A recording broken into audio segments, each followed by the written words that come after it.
Last year I've been reading a little bit of Python and some other stuff as well.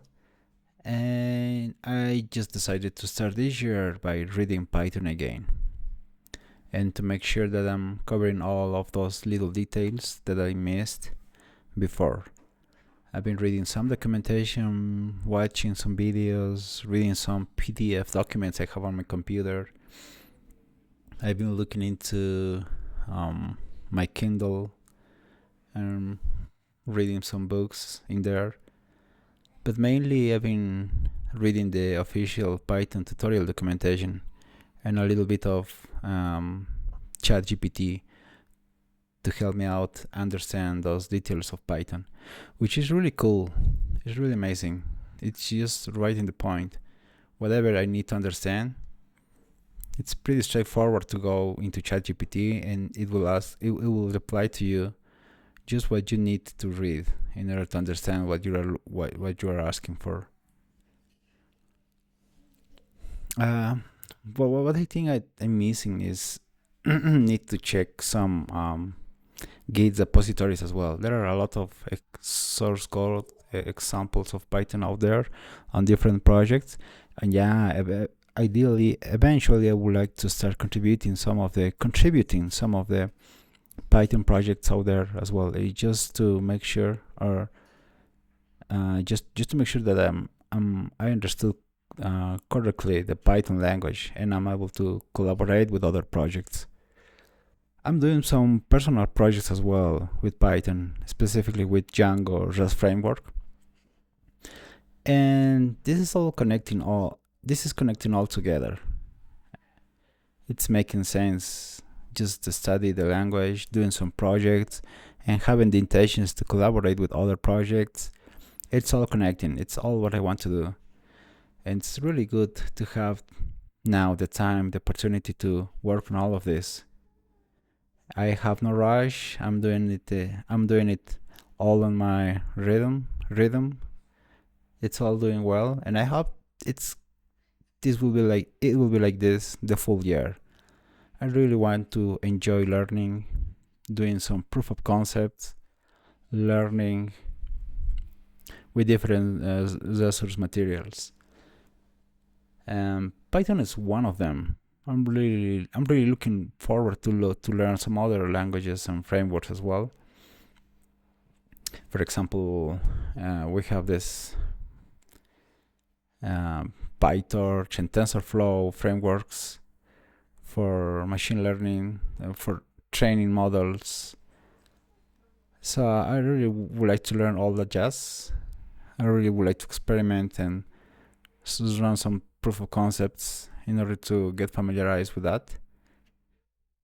But I think I need to go one step at a time. And I really would like to enjoy my learning process here. And I'm feeling really happy to learn all of this with calm, no rush, my favorite editor, my favorite terminal, even recording this kind of videos just to make a commentary on what I'm doing and what I'm learning. So in the future I can refer to it and watch again and see what I've been doing before. On some of my spare time, I can take a look at my videos again and see what I've been doing before. So in a way to just get motivated myself. And I hope I can continue this. I used to write some blogs before, which wasn't able to continue them. I archived most of them, but I have the hope that I won't do the same with this YouTube channel. I really would like to see what I was doing before. So I really want to have this kind of archive content of myself. I actually have some blogs out there that are pretty old that I think I'm the only one able to see them and see what I was writing before, what I was thinking before. And it's a little bit funny just for me reading all of that things that I was basically thinking before. Now I would like to do the same with the YouTube videos. Years in the future, I really would like to see what I was doing before, like today. Just love a little bit, or try to see myself, my enthusiasm to learn, the time I have to dedicate to learning. I really would like to see all of that in the future. So that's why I'm recording all of those videos. And hopefully this can helps or inspire other people to learn, to have the time for you to dedicate to yourself, to learn some things, to learn new things, because never's late. I've been working in the software engineering industry around 10 years, and I'm doing this video like if I were new into this world, learning Python from zero. So I did all of this before. I learned on my way, the hard way. But I think it's worth for you to spend some time for yourself and learn it in the right way, with all the passions in the world. And yeah, that's pretty much it, what I wanted to share with you guys. And I'm still looking into Python today. There is a lot of things that I realized that the ecosystem of Python has to offer to us.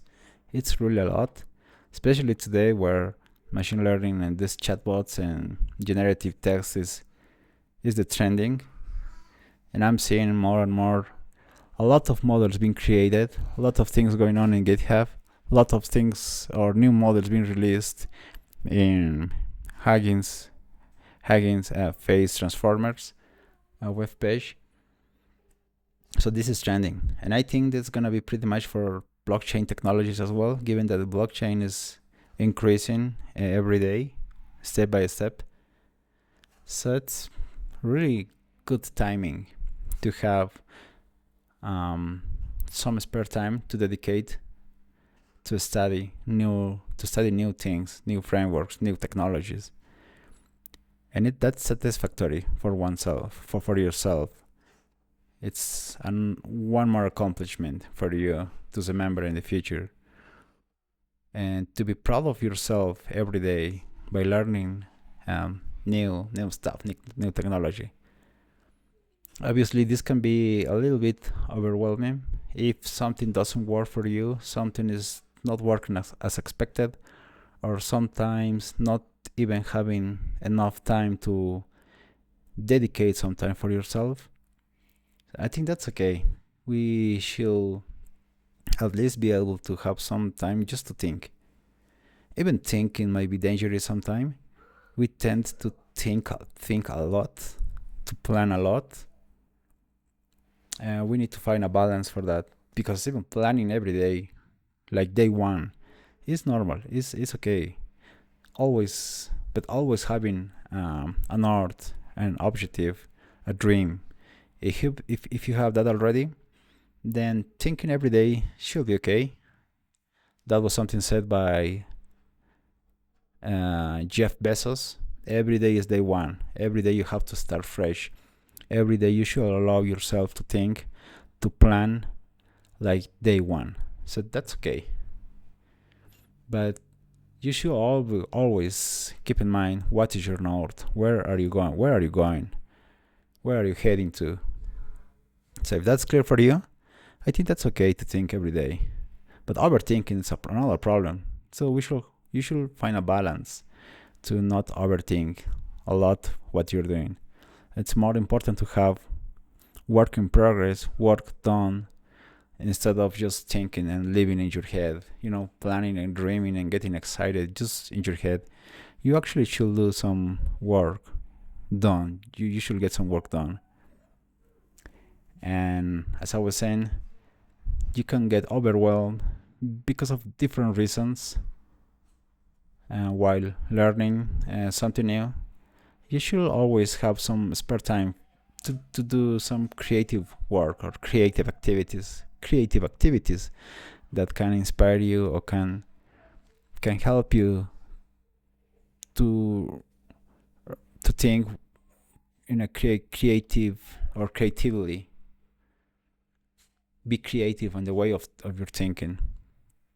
And by that I mean doing some things that can improve your creative thinking, like making music, doing some arts, reading science fiction. So getting your mind thinking something creative, just as a way of distraction.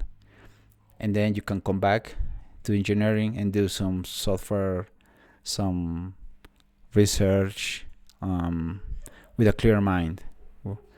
Sometimes personally, I used to get so focused on something that I don't see the world, and I really focus a lot on my problem in the software area, and I don't get things done.